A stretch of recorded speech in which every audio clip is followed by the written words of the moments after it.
တော့တော်တော်လေးကိုနလာပြေအတွက်ကြောင့်လို့ design ကထိုးပြီးမှပဲဖြစ်ပါတယ်ပြီးလို့ရှိရင်သူ့ရဲ့ခြေတဲ့ခြေဒီဖက်ခြေတော့မတက်လားသူရဲ့ဒီခြေတော့တစ်ဖက်မှာအကြီးပြားယောဂကူလာတယ်ခွေးစက်ကူလာအဲ့ဒါရောကောင်းလာပြန်ဆိုတစ်ချက်လည်းပြပါမယ် okay အတူတူလေးကြည့်ပါအောင်အရင်ဆုံးမတော်ခင်မှာအပြင်သွားမှဖြစ်တဲ့အတွက်ကြောင့်လို့ဆိုရင်ဒီကုလုံးကိုအရင်ဆုံး self training ဆုံးဒီကဒီတော့ပဲအရင်ဆုံးမတုံးဖို့ဆို shake လုပ်လိုက်တာကအကောင်းဆုံးပါပဲဒီကုလုံးချမ်းသာတာပိုကောင်းတယ်ပေါ့ကျွန်မဝတ်ထားနေဒီ height တယ်ဆိုတော့ငါကမဲပါတယ်ဆိုတော့ self training မှာထည့်လို့ရှိရင်နော်နေရတယ်ပါမဲထောက်စကောင်းပါပါအဲ့ဒါကြောင့်မို့ self training ကအရှင်းဖြစ်နေပါနော်ထပ်ပါမယ်ထုံးစံအတိုင်းမိုးကတော့ရွာနေပါပြီ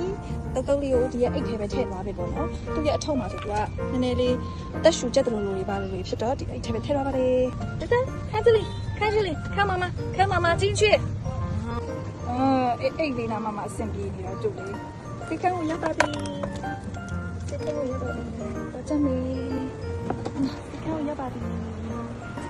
လေစားရအသိစားရစတိုက်ထိုးပေးဖို့တော့ခေါ်တာတော့ပြီပေါ့နော်တကားလေးကိုကြောက်လာတခေါက်လေးထိုးရမှာမဟုတ်နော်နေရပြီလေဆိုလို့ကြောက်စီထိုးနေပါလေစတိုက်တစ်ခါဆုံးချိန်နော်ဒါခဏခင်းနေအကြီးပြားမဝဲလို့ပါလို့စောက်တာသူများဖေးစရကူလာတယ်နေတာရက်ပြင်းစိတ်ပေးရတက်ပေးရတိခါလာနားလားဒီတိခါနားလားတိခါခါဆောင်ကြောက်သားရောဒီစိတ်ကပြိုင်နေတဲ့ခါလေးကြောင်စားလေးဒီလိုပဲမှတ်တယ်နော်ကြောင်သားသူ့ရဲ့ဟာကအစာဆိုကြံပြီးတယ်အစာ6ပဲကြံလို့ပေါ့နော်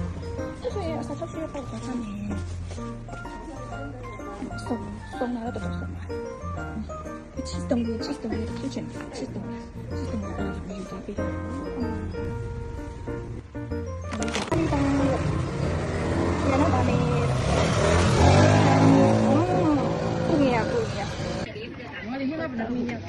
don't talk about it.